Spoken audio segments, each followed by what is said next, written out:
Bom dia, então, bom dia pessoal que está em casa assistindo. Vamos começar a aula 18, então, da primeira carta de Paulo aos Coríntios.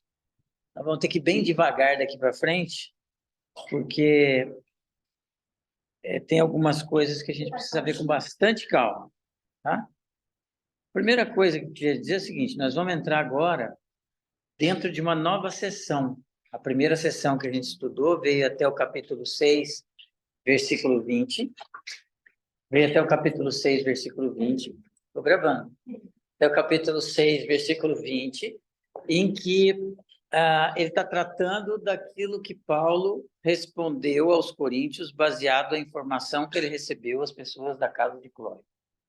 A partir do capítulo 7, versículo 1, que a gente vai ver hoje, então ele passa essa segunda parte, que é uma resposta à carta que os coríntios enviaram para ele. Essa carta, inclusive, a gente vê a menção dela no capítulo 5, versículo 9, e vê no final dela, dizendo que foi Epáfras que foi o portador dessa carta. E você vai perceber, durante o tempo que a gente vai ler daqui para frente, várias vezes aparecer essa menção. Agora, quanto às questões dos quais vocês me escreveram, ou alguma coisa parecida com isso, deixando claro que Paulo está respondendo a questionamentos que foram feitos pelos coríntios. Uma outra coisa que a gente precisa entender é que não se trata de uma conversa tranquila entre pessoas novas convertidas que tinham dúvidas a respeito de pontos da fé e escreveram uma carta para aquele que era o mentor dele, ou o discipulador deles, perguntando a respeito desses assuntos polêmicos. Não é essa a situação. Como nós já vimos nos primeiros capítulos, era uma situação em que a igreja de Corinto estava vivendo uma situação em que eles se consideravam superiores a Paulo, eles consideravam que a opinião de Paulo não era tão relevante assim, que Paulo não era tudo aquilo. Eles se consideravam mais. Por isso mesmo, é uma resposta de certo confronto que a gente tem aqui vivendo. E o que a gente sabe é que, até aqui, é que eles discordam de Paulo em várias das suas posições. E aí eles fazem perguntas nesse sentido. A gente sabe que o relato até aqui da teologia dos coríntios que era sobre a questão espiritual deles, eles se baseavam nas questões de sabedoria e conhecimento para se colocar acima dos demais. Então, o que a gente pode talvez imaginar dessa conversa é que eles escreveram para Paulo dizendo assim: por que nós não podemos fazer tal coisa se nós somos isso, se nós somos aquilo? Então, talvez a carta deles tenha sido mais ou menos nesse sentido. E Paulo vai responder para eles item por item. Mas Paulo constrói a sua resposta de uma forma, talvez, que não foi que eles perguntaram, mas o primeiro ponto que nós vamos tratar aqui é sobre casamento. Talvez não tenha sido a primeira pergunta que eles fizeram. Mas Paulo, quando foi responder, ele usou uma sequência de resposta que tem toda uma evolução lógica daquilo, uma organização bastante lógica que ele constrói o argumento usando essa lógica. Você vai ver repetir, então, várias vezes a expressão grega peride, que vai aparecer no 7.1, no 7.25, no 8.1, no 12.1, no 16.1 e no 16.2, que seria traduzido como agora acerca de, ou seja, ele está sempre respondendo questionamentos deles. A gente podia pensar assim, então quer dizer que os questionamentos seriam só esses que aparecem aqui? Não, ele une as coisas e constrói uma resposta muito lógica sobre aquilo que ele quer falar para eles. Como que a gente poderia dividir essa carta? A gente poderia dividir em questões sobre o casamento, capítulo 7. Ele colocou isso primeiro, porque isso está ligado às questões de moralidade sexual tratadas no capítulo 5 e no capítulo 6. Vocês vão perceber que existe uma ligação entre os problemas. Por isso, dentro da construção da carta, uma vez que Paulo tinha acabado de tratar de assuntos de moralidade sexual, o primeiro ponto que ele trata é questões acerca de casamento. Depois ele trata sobre questões sobre idolatria, nos capítulos 8 até 10. Essas questões sobre idolatria também têm afinidade com as questões de imoralidade sexual imediatamente precedente, no capítulo 6, do versículo 12 ao 20. Quando ele trata de imoralidade sexual no capítulo 6, 12 a 20, ele está tratando de algo que tem um contexto ligado com idolatria. Depois ele trata de questões sobre o culto cristão, desde no 11, de 2 a 16, que já prepara para o 11, 17 a 34, sobre falar em línguas no culto. Então, é dentro dessa construção. E ele trata sobre questões de negarem a ressurreição no capítulo 15. Essa questão sobre negar a ressurreição de Cristo é uma questão chave por trás do que ele vai tratar no texto imediatamente anterior, que é do 12 a 14. Então, a gente vê que ele construiu a carta dele com uma sequência de argumentos lógicos, ligando sempre um assunto com outro assunto. Não é uma questão que eu vou responder alguma coisa, não, agora eu vou responder sobre tal coisa. Agora, ele construiu o seu argumento nessa construção. E quando chega no capítulo 16, que é o capítulo final, ele vai retomar vários assuntos disso que a gente podia entender como uma faxina que ele queria fazer na igreja. Tratar tudo o que estava acontecendo ali. Agora, entenda uma coisa, você está presenciando aqui, você vai estar lendo um relato da parte de Paulo. Então, imagina o seguinte, você está na sua casa e você está vendo uma pessoa conversar no telefone com outra e falando um monte de coisa. Se você não sabe com quem que essa pessoa está falando, se você não conhece, ou você pode até saber, mas você não conhece essa pessoa, as frases que a pessoa que você está vendo, está falando, ficam meio vagas.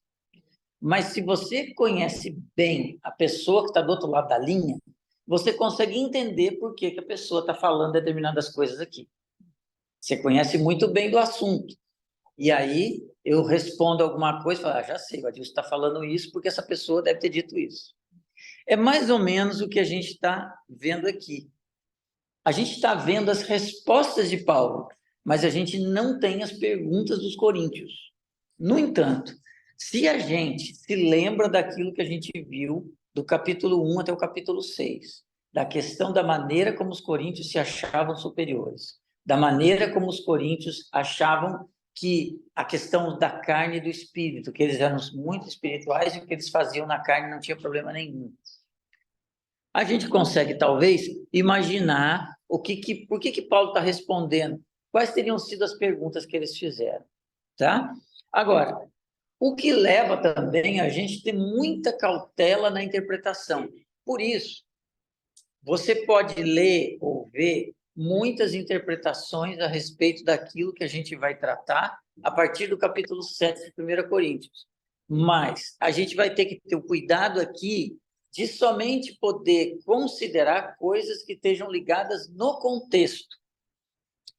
Um dos problemas que se tem quando se pega a carta aos Coríntios é você pegar determinadas pequenas passagens ou versículos e querer aplicar isso na vida cotidiana de hoje, tirando isso do contexto de que Paulo está falando. A gente tem que diferenciar muito bem aquilo que Paulo cita como mandamento e aquilo que ele coloca como uma condição ligada à igreja de Corinto e tomar cuidado de como a gente aplica isso na igreja de hoje.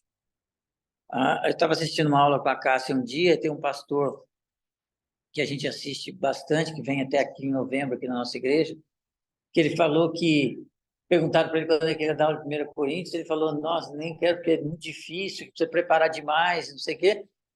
E realmente eu estou percebendo que é uma coisa, na medida que eu vou estudando a carta aos Coríntios, que é uma coisa realmente complicada, porque existe muita coisa envolvida nisso. E tem certas coisas que talvez a gente vai ter que dizer, eu não sei por que Paulo está colocando isso aqui, não tem como explicar o que ele está colocando aqui. Tá? Então, muito cuidado com as interpretações que a gente encontra por aí de coisas ligadas à primeira carta de Paulo aos Coríntios. Bom, a respeito para efeitos de estudo, a gente dividiu nesses subitens aqui esse trecho da carta aos Coríntios, a partir do capítulo 7.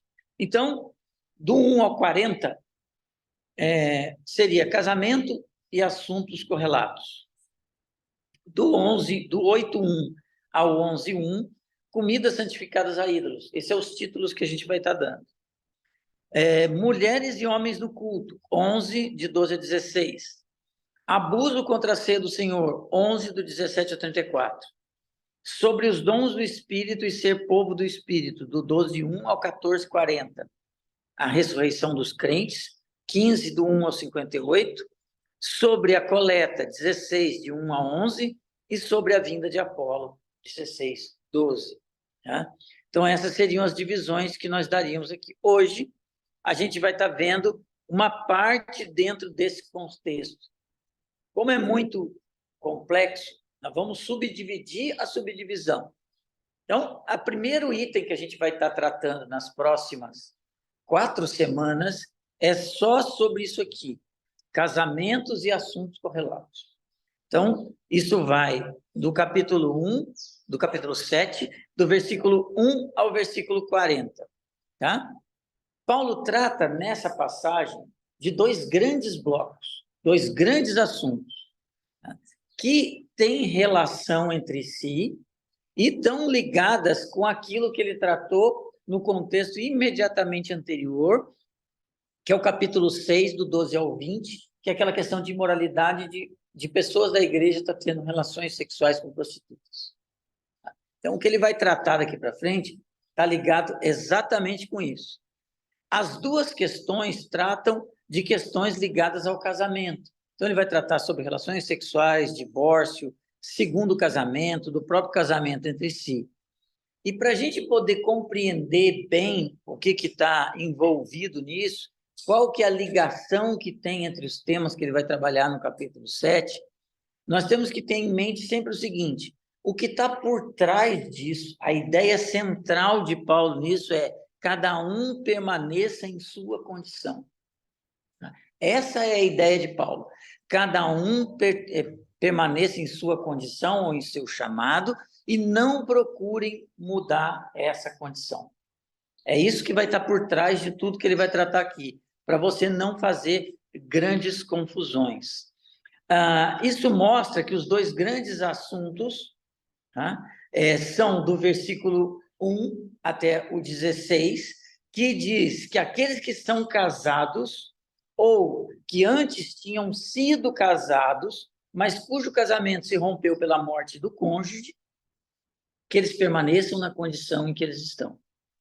Da seção final, do 25 ao 38, ele fala de um grupo especial que ainda tinha que se casar, ainda pretendia se casar ou poderia se casar. E ele acrescenta, nesse final, uma palavra para as mulheres casadas, nos versículos 39 e 40. Qual que é a ideia de Paulo? Permaneçam como vocês estão. Isso é que está por trás, para a gente não tentar usar isso como justificativa para outras coisas. Paulo faz tudo isso por uma razão. Havia, na interpretação do estudo desse texto, que havia uma pressão dentro da igreja para que pessoas casadas rompessem seus casamentos ou deixassem de se casar. Pessoas que não eram casadas deixassem de se casar. Essa era a pressão que existia dentro da igreja. E a resposta de Paulo para os 2 grupos foi a mesma: permaneçam como vocês estão, ou podem permanecer como vocês estão em algumas situações. Para os casados, não tem exceção nenhuma, porque ele coloca aqui, é o único lugar no versículo 10 onde ele vai colocar um mandamento. Ele coloca um mandamento ligado aqui a Gênesis 2. Então, para quem está casado, ele não dá exceção nenhuma. Tá? Para quem está casado, permaneça casado. Agora, para os não casados, Paulo admite algumas exceções. E essas exceções, ele admite, embora ele prefira, você vai perceber pelas palavras dele, que ele prefere pessoalmente a questão do celibato, a questão de não se casar. Mas ele não coloca isso como um mandamento, que as pessoas não se devem casar. Ele diz, olha, se você quer casar, você não peca. É preferível você casar do que você abrasar, por exemplo. Mas ele dá as respostas, sempre tem em mente o seguinte, o que Paulo está dizendo é o seguinte, permaneça casado. Então, se você pega do versículo 1 ao 7, que nós vamos ver hoje, aos casados, permaneçam casados e com plenos direitos conjugais. E a gente vai ver por que ele coloca essa questão dos plenos direitos conjugais. No versículo 8 e 9, ele fala aos não casados e viúvas. O que ele diz? É bom permanecer sem casar. Nos versículos 10 e 11, ele trata de novo dos casados, quando ambos os cônjuges são crentes. E ele diz, permaneçam casados. No versículo 12 a 16, ele fala daqueles que são casados e o cônjuge é descrente. E ele diz para eles, permaneçam casados. No versículo 39 e 40, ele escreve para as mulheres casadas e viúvas. As casadas estão comprometidas com o casamento, enquanto as que enviuvarem, é bom que permaneçam como estão. Então, você vê que sempre, em todos os subgrupos que ele trata, a ideia de Paulo é a seguinte, permaneça como você está. Permaneça como você está. E se você entende que a pressão dentro da igreja que existia era para que aqueles que estão casados, que rompessem seus casamentos, e a gente vai ver por quê, e aqueles que não eram casados, para que não se casassem, ele está escrevendo aqui para todos os grupos, permaneça como você está. Tá? Tudo bem até aqui? Vamos lá. Parece que fica confuso, mas talvez vá ficando claro na medida em que as coisas aconteçam.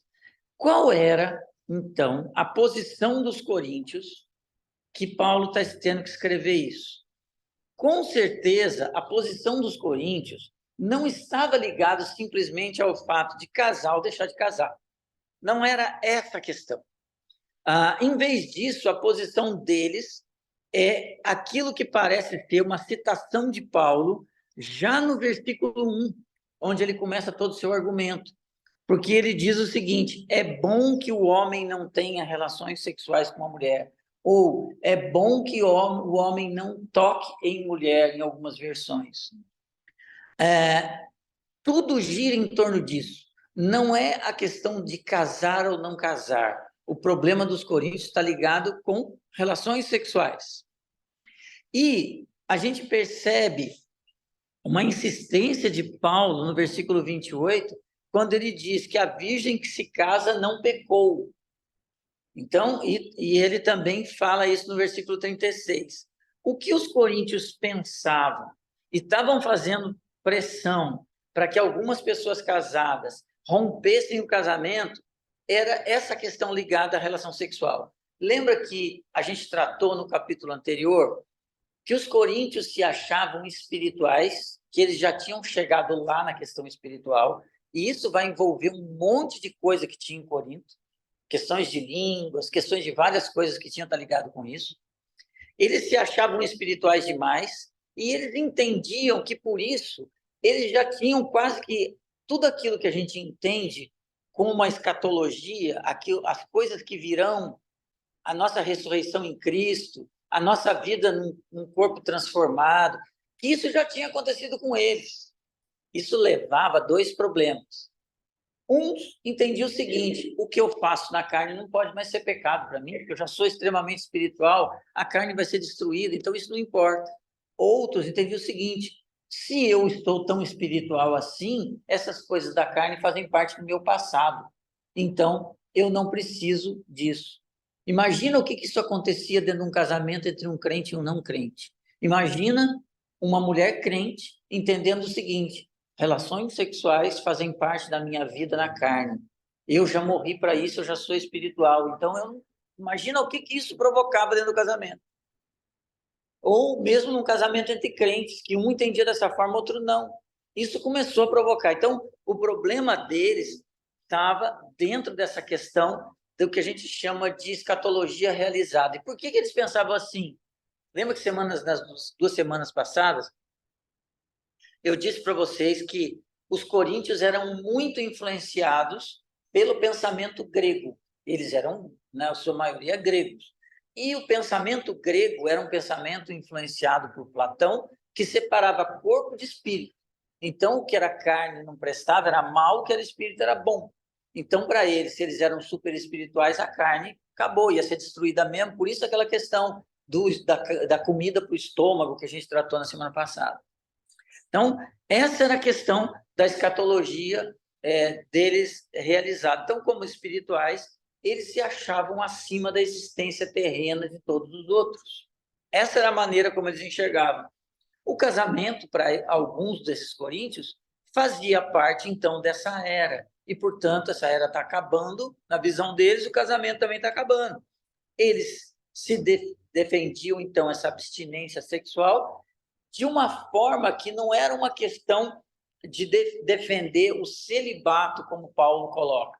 Paulo defendia você que é solteiro, permanecer solteiro, porque você entendeu que isso era um dom de Deus para você. Você permanecer solteiro e servir a Deus dessa forma. Isso era celibato. O que eles estavam fazendo aqui era uma outra coisa, era um outro tipo de pensamento grego que vai aparecer depois, principalmente na carta aos Gálatas, que a gente chama de ascetismo. Ascetismo era um movimento que começa com isso, de tudo aquilo que pode ser considerado impuro eu tiro. Então, isso vai influenciar o pensamento deles sobre comida, vai influenciar o pensamento deles a respeito de vestes, vai influenciar o pensamento deles a respeito de qualquer coisa e com relação a relações sexuais. E isso não tem nada a ver com a Bíblia. Isso é que está por trás aqui. Mas havia uma outra coisa que alguns defendem isso, que é o surgimento das mulheres escatológicas de Corinto. Essa questão das mulheres escatológicas de Corinto é algo que o Gordon Fee, por exemplo, defende que existia, o que vai influenciar muito certas coisas que hoje ainda se faz confusão na igreja. Sabe aquela passagem que a gente vai ler lá na frente, das mulheres usarem véu? Talvez esteja ligado com o surgimento dessas chamadas mulheres escatológicas de Corinto, que imaginavam já ter alcançado a ressurreição entre os mortos por estarem em espírito e dessa maneira já serem como anjos. Se você vê, por exemplo, 1 Coríntios 11, de 2 a 16, é uma menção que faz sentido dentro dessa... E capítulo 13, versículo 1. Dessa forma, elas não se casariam, nem se dariam em casar, e aquelas que eram casadas se abstinham de ter relações sexuais. Sobre essa deturpação, de onde que ela surgiu? Imagina você tentando voltar para aquela época. Naquela época, dentro, por exemplo, do judaísmo, qual era o conceito de uma mulher? A mulher era considerada inferior a todas as coisas, não tinha direito a nada. Quando veio o cristianismo, o ensino de Jesus é um ensino que exatamente coloca as mulheres dentro de uma posição que elas deveriam ter. Quando diz que em Cristo não há diferença entre homem e mulher, o que Paulo vai defender nas suas cartas depois, em Efésios, Gálatas e tudo. Em Cristo não há diferença entre homem e mulher. Nós somos, em Cristo, que eu quero dizer como pessoas, nós somos um só. Existe uma questão da posição em relação à responsabilidade do homem diante de Deus, com a sua família e tudo, mas como pessoas diante de Deus, nós somos iguais. Quando Paulo ensina isso dentro dessa igreja, com esses pensamentos distorcidos, isso começou a ser ainda mais distorcido e teve o surgimento dessas mulheres, que passaram a distorcer os ensinos de Paulo, como ele diz que em Cristo não há homem e mulher, sempre no sentido de que as mulheres poderiam cultuar assim como os homens, e elas começam a deturpar para esse lado das chamadas mulheres escatológicas. Essa sessão que a gente vai ver agora, que a gente vai ler aqui do 1 ao 7, ela é muito importante o entendimento, porque vai baseado no entendimento disso para a gente poder compreender tudo que Paulo vai tratar até o final do capítulo 7. E é preciso ter na mente o seguinte: o único mandamento que Paulo coloca aqui é o que você lê no versículo 10. No versículo 10, ele até cita como mandamento. E você vai ver Paulo em algumas coisas dizendo isso, digo eu, não o Senhor. Então, ele coloca coisas que não são mandamentos, Mas não é porque não são mandamentos que ele faz, então não preciso seguir. Não. Se está na Bíblia, se é inspirado pelo Espírito, e Paulo vai dizer, e eu penso quanto a mim, que eu também tenho Espírito, é porque são diretrizes para a gente poder seguir e viver uma vida em Cristo. Mas elas não são mandamentos de Deus. Depois a gente vai ter que ver a diferença disso para a nossa vida. Bom? Então vamos lá. Depois de tudo isso, nós vamos ler o texto. Capítulo 7, do 1 ao 7. Agora, quanto às perguntas que vocês me fizeram em sua carta, digo que é bom que o homem não toque em mulher, mas, uma vez que há tanta imoralidade sexual, cada homem deve ter a sua própria esposa e cada mulher seu próprio marido. O marido deve satisfazer as necessidades conjugais de sua esposa e a esposa deve fazer o mesmo por seu marido. A esposa não tem autoridade sobre o seu corpo, mas sim o marido. Da mesma forma, não é o marido que tem autoridade sobre o seu corpo, mas sim a esposa. Não privem um ao outro de ter relações, a menos que ambos concordem em abster-se da intimidade sexual por certo tempo, a fim de dedicarem de modo mais pleno à oração. Depois disso, unam-se novamente para que Satanás não os tente por causa de sua falta de domínio próprio. Digo isso como concessão e não como mandamento. Gostaria que todos fossem como eu, mas cada um tem seu próprio dom, concedido por Deus. Um tem esse tipo de dom, o outro aquele. Só essa parte pequenininha, mas ele é crucial para a gente entender o que Paulo diz daqui para frente. Paulo vai citar já no primeiro versículo que a gente viu a carta deles. E ele vai pegar o que ele cita da carta deles, os argumentos deles, e vai, em parte, quer dizer, ele não anula aquilo que eles disseram, mas ele vai dizer que aquilo que eles disseram tem um entendimento errado. Então, ele não diz, isso aqui que vocês disseram está errado. Ele pega aquele argumento deles e coloca luz sobre aquele argumento. Tá? No versículo 5, a gente vai ver aqui, não se privem, ele, na verdade, coloca um imperativo. Esse imperativo que ele coloca aqui é exatamente uma ressalva sobre o que ele diz no primeiro versículo. Quando a gente lê, então, quanto às perguntas que vocês fizeram em sua carta, digo que é bom que o homem não toque em mulher. Quando você lê aí, você entende que isso é uma frase de Paulo ou é uma frase dos Coríntios? Lendo aí o versículo 1, você entenderia que isso, da maneira como você está lendo, você entende que isso é uma frase que Paulo está dizendo? Eu digo que é bom que o homem não toque em mulher?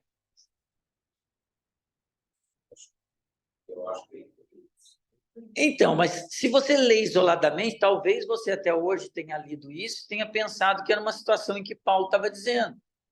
Só que, na verdade, o que se entende é que isso aqui é uma frase dos coríntios. E você percebe que Paulo, ele não diz que, olha, ele usa o argumento dos coríntios, mas ele não diz o que vocês estão dizendo aí está errado. Mas ele coloca um imperativo no versículo 5 que parece ser contrário ao que ele diz.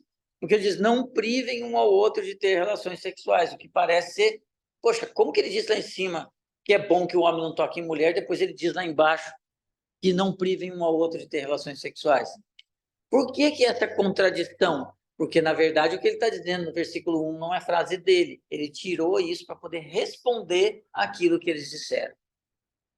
Se você entende o contexto, que os coríntios se achavam super espirituais, que eles consideravam que tudo aquilo que a gente vivia na carne já era uma coisa passada, que não tinha que viver mais, você consegue imaginar o que está acontecendo dentro do casamento.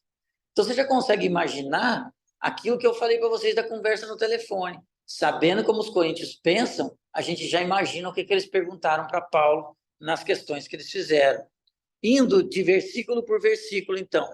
O homem não toca em mulher é uma frase considerada uma das mais difíceis dessa carta. E, com certeza, uma das mais distorcidas na história, não da Tigre, da igreja. Aqui foi o corretor que saiu errado. Na história da igreja, quem escreveu isso foi o Gordon Fig. O que essa frase significa? Quem faz essa afirmação? Paulo? os coríntios. Então, essa proposta inicial vai aparecer outras 5 vezes na carta. Tá? Essa proposta inicial, quanto às perguntas que vocês me fizeram, vai aparecer outras 5 vezes, mostrando que Paulo está respondendo a carta deles.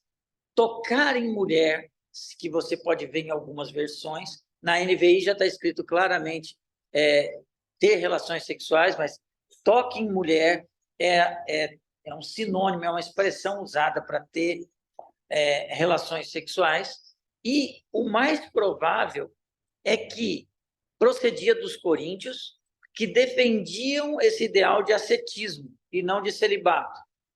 Paulo vai condenar o ascetismo no capítulo 9, de 19 a 23, vai condenar o ascetismo em Colossenses, capítulo 2, versículo 20 e 21, vai condenar o ascetismo em 1 Timóteo 4, 3.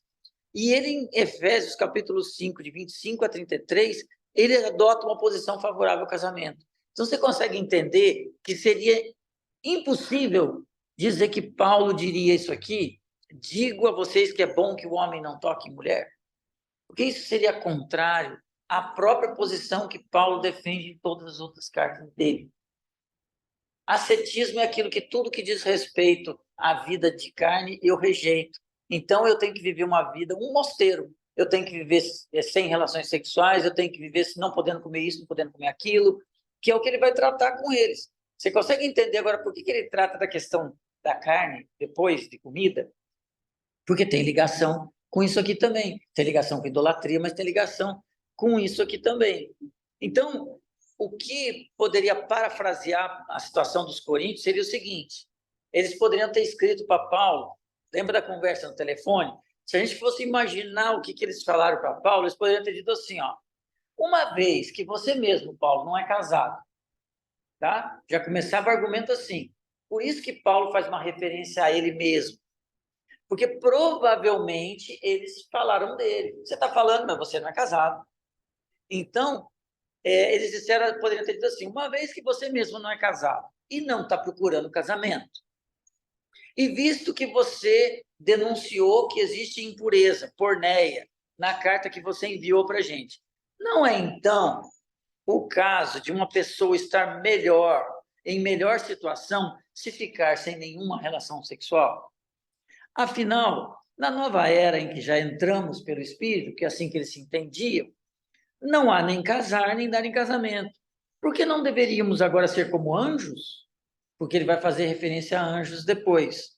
Além disso, visto que o corpo não vale nada, se alguém quisesse satisfazer suas necessidades físicas, procura uma prostituta, elas estão aí para isso.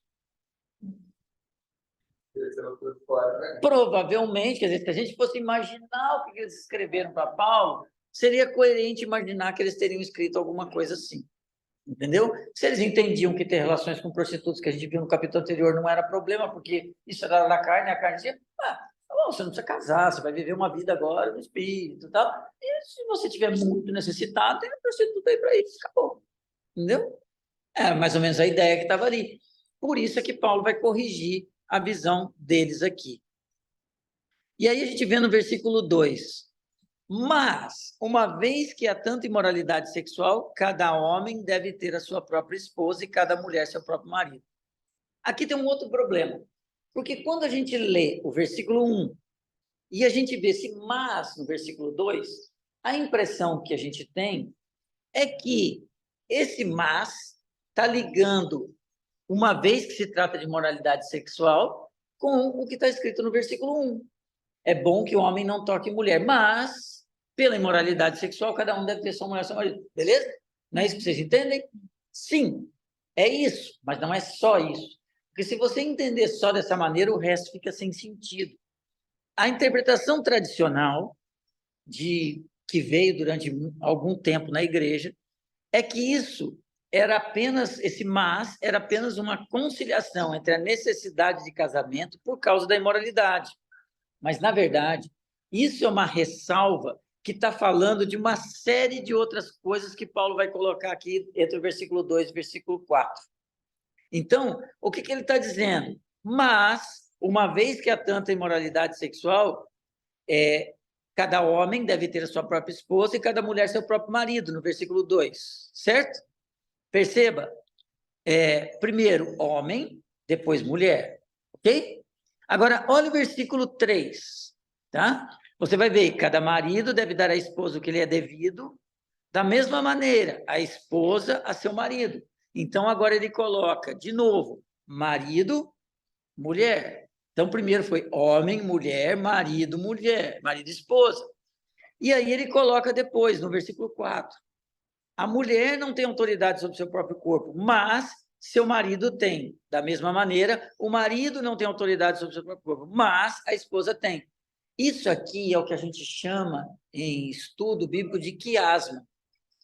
Ele usa duplas de coisas que estão todas ligadas no mesmo contexto. Então, o mas, ali em cima do versículo 2, não está ligado somente à imoralidade sexual.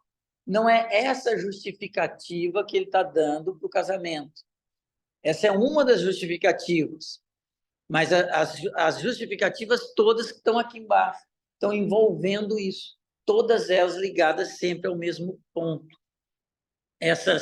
Por causa da imoralidade sexual, são fornecidas, então, 3 pares de justificativas que estão ligadas entre si, o que representa a posição de Paulo de que a sexualidade ela deve ser exercida dentro do casamento e deve ser exercida dentro do casamento.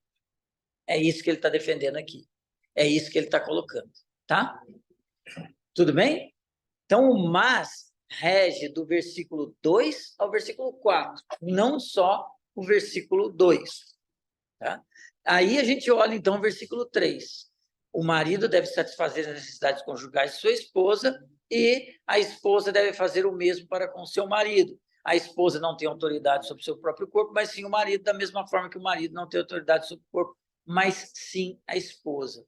Então, o que ele diz assim, explicando o versículo anterior, o versículo 2, quando Paulo diz para ter o seu próprio cônjuge, isso significa ter relações sexuais. Essas frases enfatizam que ter relações sexuais são uma obrigação dentro do casamento. Por quê? Porque o corpo não é um bem de uso livre da própria pessoa. Mas entenda, o uso dessa expressão aqui que sugere obrigação, a palavra deve, ela é considerada por muitos, principalmente dentro da cultura que a gente vive hoje, como uma obrigação de linguagem ofensiva. Mas ela deve ser entendida dentro do contexto da passagem logo a seguir, em que alguns estavam se privando de ter relações sexuais com o cônjuge. Então, o que Paulo está dizendo aqui não é que você deve, mas eu lhe devo. Quer dizer, não é, por exemplo, eu devo ter, tá? Mas eu lhe devo. Perdão, não é você me deve, não é uma questão de um olhar para o outro e dizer, você me deve isso. Não, é a pessoa entender, eu lhe devo. É uma situação em que o que ele está ensinando para a igreja, e a gente tem que entender também isso dentro de um contexto da igreja de hoje, em que isso pode ser entendido de uma forma errada, como, e dentro do contexto dessa igreja tinha, como o sexo dentro do casamento seja um privilégio do marido e uma obrigação da esposa. Não é isso que ele está ensinando, ele está combatendo isso porque ele está colocando a questão da mutualidade. É como se cada um pensasse o seguinte, o meu corpo não pertence a mim, o meu corpo pertence a ele, e ele pensasse, o meu corpo não pertence a mim, o meu corpo pertence a ela. É uma questão de pensar no outro e não em mim. Essa é a posição que Paulo está ensinando aqui para a igreja. Então, não é eu exigir o que eu tenho direito, é eu dar aquilo que eu tenho obrigação. Essa é a posição que Paulo está defendendo aqui. Então, ele está colocando a questão das relações sexuais dentro do casamento cristão num patamar muito mais elevado do que a igreja tinha naquela época. E dentro da igreja de hoje, num padrão muito mais elevado do que talvez exista dentro da própria igreja de hoje. No versículo 5, ele diz, não privem um ao outro de ter relações sexuais, a menos, e aqui ele coloca uma exceção, aqui você vê que ele não colocou exceção nenhuma para romper casamento, mas ele colocou uma exceção aqui dentro da intimidade sexual. A menos que ambos concordem em abster-se da intimidade sexual por certo tempo, a fim de se dedicarem ao modo mais pleno a oração. Depois disso, una-se novamente para que Satanás não os tentem por causa da falta de domínio próprio. Paulo, então, ele não está proibindo algo que já estava acontecendo. Ele está simplesmente rejeitando a total abstinência como prática normal. Mas ele admite que, em certas condições, isso era possível, como, por exemplo, esse tempo dedicado à oração. A preocupação de Paulo por trás disso é que alguns crentes estavam cedendo a essas tentações sexuais e cometendo todo tipo de impureza, principalmente com relação ao relacionamento com prostitutas que a gente viu antes, tá? Então, a palavra usada aqui sobre não vos privem é uma mesma palavra que foi usada em relação ao homem que tinha fraudado o outro homem, que eu já falei para vocês algumas semanas atrás. É uma palavra depreciativa no sentido de apropriar-se de algo que pertence a outro. Então, quando ele diz não privem um ao outro de ter relações, está dizendo não se aproprie de algo que não te pertence, mas pertence ao outro. É o que ele está dizendo. A menos que, seria exceto ou talvez, é uma modificação hipotética no sentido de uma concessão hipotética, tá? A uma proibição. Quer dizer, está proibindo você de se abster sexualmente, mas está colocando uma modificação, uma hipótese. Se vocês estiverem dentro de uma situação de oração, que possam, então, ter essa abstinência.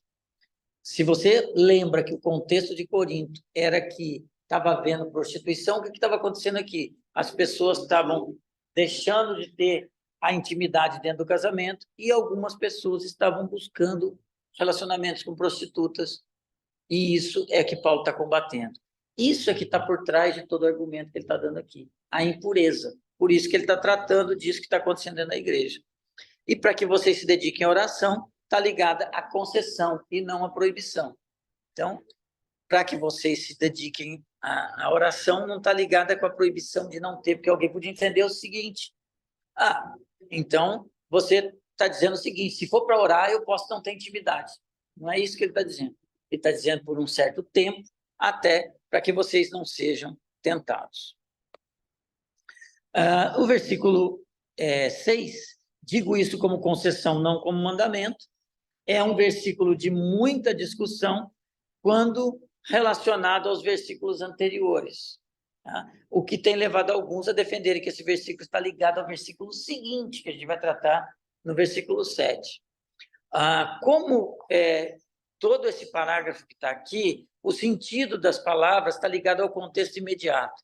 Então, essa frase, ela fornece o melhor entendimento quando ligada à concessão feita por Paulo no versículo 5, versículo 6. O que ele está dizendo é o seguinte: isso que eu estou dizendo de vocês poderem não ter relações sexuais para se dedicar à oração, não é um mandamento, não é uma obrigação. Vocês não precisam parar de ter intimidade para orar. Não precisa, isso não é um mandamento, isso é uma concessão que eu estou fazendo. É isso que ele está dizendo aqui, tá? E, por fim, o versículo 7. Gostaria que todos fossem como eu, mas cada um tem seu próprio dom concedido por Deus. Um tem esse tipo de dom, o outro aquele. Provavelmente, o que está envolvido aqui, a condição de Paulo foi usada pelos coríntios como argumento para ele, como eu parafraseei na parte passada. Por isso, ele ressalva que essa condição dele, de viver solteiro, de viver não casado, se discute se Paulo foi viúvo, se Paulo tinha sido abandonado pela mulher, isso é uma outra discussão, mas era uma dádiva de Deus, um carisma, um dom, referindo-se ao celibato e não a uma vida de ascetismo, ao celibato que ele vivia. O que significava isso? Ele se sentia livre do desejo ou da necessidade de satisfação sexual. E, portanto, ele podia viver dessa forma. Isso é que ele entende como um dom. Ele não tem essa necessidade. Ele pode viver assim e, portanto, ter uma vida dedicada a Deus. Por isso que ele faz uma citação a ele. Precisava que vocês entendessem esse contexto, porque a gente vai começar a tratar depois sobre questões de casar, deixar de casar, separar, voltar a casar, e tudo isso precisa estar entendido dentro desse contexto que está aqui. Se a gente for tirar alguma aplicação dessa passagem, é que Paulo deixa claro que não existe celibato dentro do casamento. Então, não tem.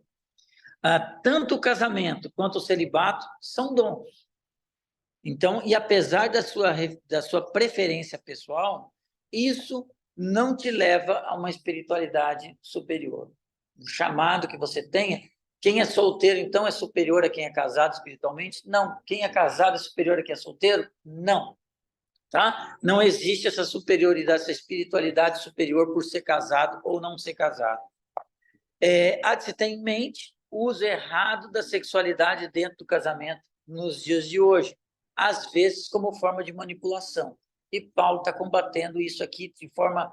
Ele não está pensando nisso, mas isso pode ser aplicado sim, porque quando a gente diz o que estava acontecendo ali, se a gente pensar naquelas pessoas que se achavam que Paulo está combatendo a questão da abstinência sexual como forma de espiritualidade superior, ele poderia estar dizendo isso também como forma de manipulação, que pode ser usada nos dias de hoje. Dentro do casamento, a sexualidade é uma celebração íntima da vida conjunta em Cristo e, portanto, ligada à reciprocidade.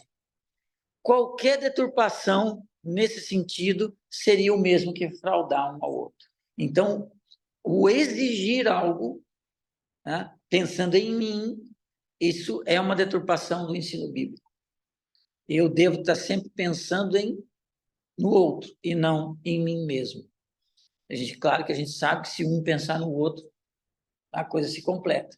Todas as coisas da nossa vida, de um pensando no outro, se completam. Mas essa é a ideia que está por trás aqui, tá bom? Vamos ficar por hoje aqui. E eu queria saber se vocês têm alguma pergunta. Se tiver alguma pergunta, podem fazer.